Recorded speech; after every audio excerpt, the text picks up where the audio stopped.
আগের ভিডিওতে দেখিয়েছি যে আমরা কিভাবে উত্তরকাশী হয়ে হর্ষিল গ্রামের আগে থেকে বুক করে রাখা অভিরাম হোমস্টেতে এসে আমরা পৌঁছালাম।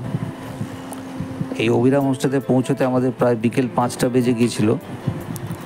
আমরা চেকিং করে নিয়েই হোমস্টের পাশ দিয়ে রাস্তা দিয়ে বেরিয়ে পড়লাম একটু গ্রামের ভেতরে ঘোরার জন্য, এবং গ্রামের পাশ দিয়ে বয়ে গেছে ভাগীরথী নদী, তার ধারে একটু ঘুরে আসার চেষ্টা করলাম। এই রাস্তা দিয়ে আমরা এগোলাম যে দিকটা নাকি জিএমভিএনের ট্যুরিস্ট লজটা রয়েছে।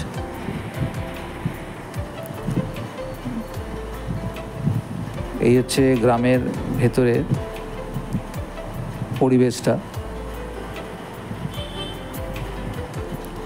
পড়ন্ত বিকেলে পাহাড়ের সৌন্দর্যটা দেখতে সত্যি খুব ভালো লাগছে। এখানে এখনও সন্ধে হতে ঢের দেরি আছে মনে হচ্ছে, ওয়েদারের যা কন্ডিশন। যেতে যেতে রাস্তায় আমরা দেখতে পেলাম নাশপাতি গাছ, এখন কাঁচা হয়ে রয়েছে নাশপাতিগুলো। এখানে আমরা নাশপাতি গাছ যেমন দেখতে পেলাম, আশা করি এখানে আপেলেরও গাছ দেখতে পাবো, কিন্তু হার্শিলে কিন্তু আপেল বাগান এবং আপেলের চাহিদাও যথেষ্ট ভালো। আমরা ভেতরের রাস্তা দিয়ে ক্রমশ চলেছি। ইনি আবার আমাদের সঙ্গে সাথী হলেন কিছুক্ষণ। এই হচ্ছে ট্যুরিস্ট গেস্ট হাউসটা এই দিকের দিকে। সঙ্গে এই গ্রামের কচিকাচারা আমাদের সঙ্গে এগিয়ে চললো এবং ওরা আমাদের কিন্তু গাইড করলো কোন দিকে গেলে শর্টকাট হবে এবং নদীর কাছে তাড়াতাড়ি পৌঁছে যাব। এই যে লেখা আছে অ্যারো দিয়ে জিএমভিএন, আর ডান দিকে যে রাস্তাটা ওই লোকগুলো দাঁড়িয়ে আছে ওই দিকটায় রয়েছে কিন্তু সেই বিখ্যাত পোস্ট অফিস। ওটা ফেরার পথে দেখব। দেবযানী ওদের সঙ্গে গল্প করতে করতে এগিয়ে চলেছে।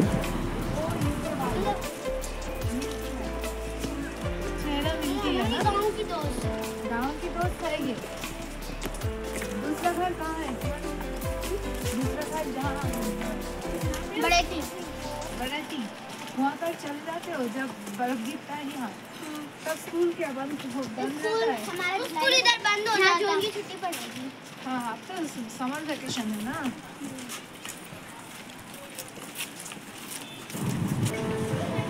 চোখে পড়লো একটা হোমস্টে, নাম নেগি হোমস্টে, অনেকটা ভেতরের দিকে। অনেক অলিগলির মধ্যে দিয়ে কিন্তু ওরা আমাদের নিয়ে চলে যাচ্ছে। এই মোড়টার ডান দিকেই হচ্ছে জিএমভিএনের ট্যুরিস্ট লজ। আমরা যাব বাদিকে। আমরা যাব মানে আমাদের নিয়ে যাওয়া হচ্ছে, মানে আমরা তো রাস্তা চিনি না। এই দিকের দিকে আরেকটাও মনে হচ্ছে কোনো হোমস্টে আছে, তার অ্যাড ডান দিক বাদিকে দেখতে পাচ্ছি। যদি তাদের নেম প্লেটটা দেখতে পাই দেখাবো। এই যে এখানে একটা আছে বড় করে, কি আমার দিকে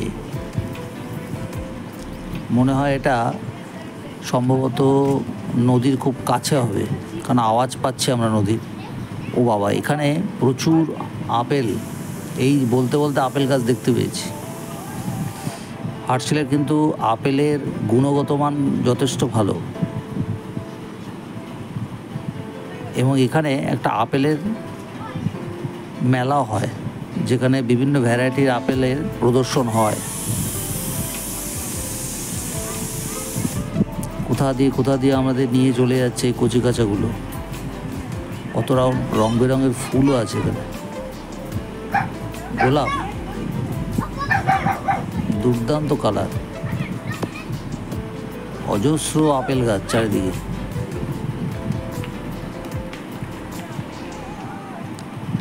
এখন কাঁচা অবস্থায় আছে আপেলগুলো। প্রচুর আপেল বাগানের মধ্যে দিয়ে আমরা চলেছি এই রাস্তা দিয়ে। না আসলে কিন্তু অনেক মিস করতাম। সবুজ আপেলের গায়ে হালকা লাল রঙের আভা দেখা যাচ্ছে, মানে এবার ধীরে ধীরে এটা পেকে লাল হয়ে যাবে। যাই হোক, এখন সন্ধে হয়ে আসবে একটু বাদেই, তাই সময় নষ্ট না করে আমরা এগিয়ে চললাম নদীর ধারের দিকে।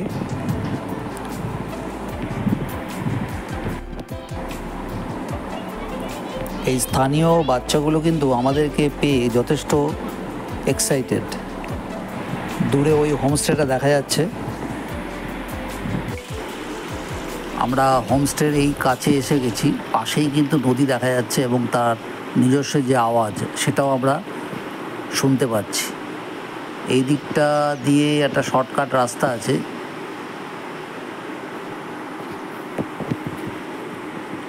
এখানে সেরকমভাবে কোনো রাস্তা তৈরি করা নেই, ওই পাথরের ওপর দিয়েই কোনোভাবে যেতে হচ্ছে একটু দেখে শুনে।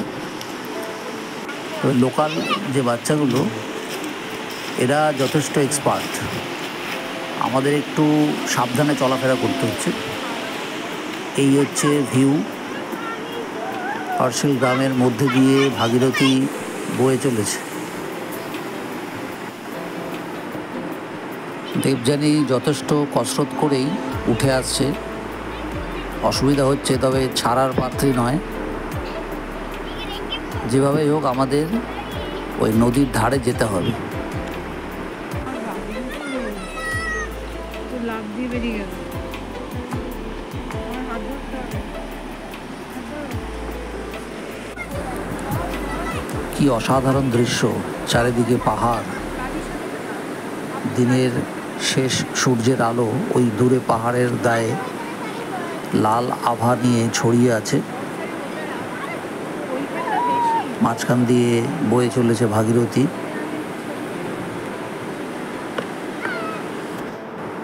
বাচ্চাগুলো কত নির্মল আনন্দে প্রকৃতির পরিবেশটাকে উপভোগ করছে।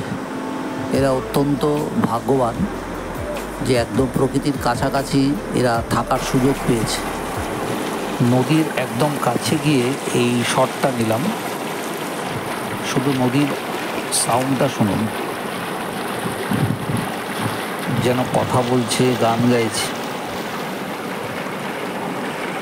আর অবিরাম স্রোত বয়ে চলেছে।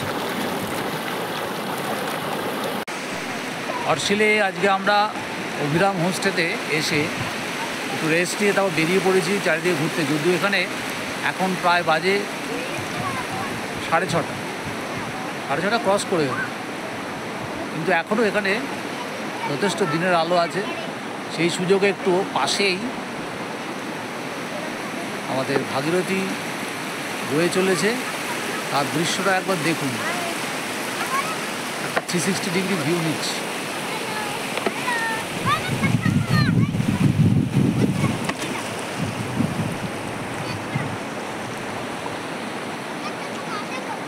দূরে পাহাড়ে বরফ জমেছে, খুবই অল্প এখন।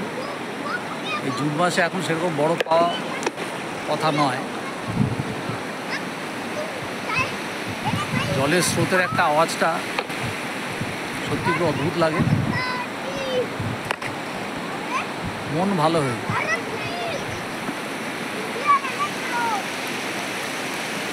এখানে এসে অনেক কিছু ভুলে থাকতে পারা যায়। এরকম ধরনের স্থানগুলো সত্যি খুব লোভনীয়।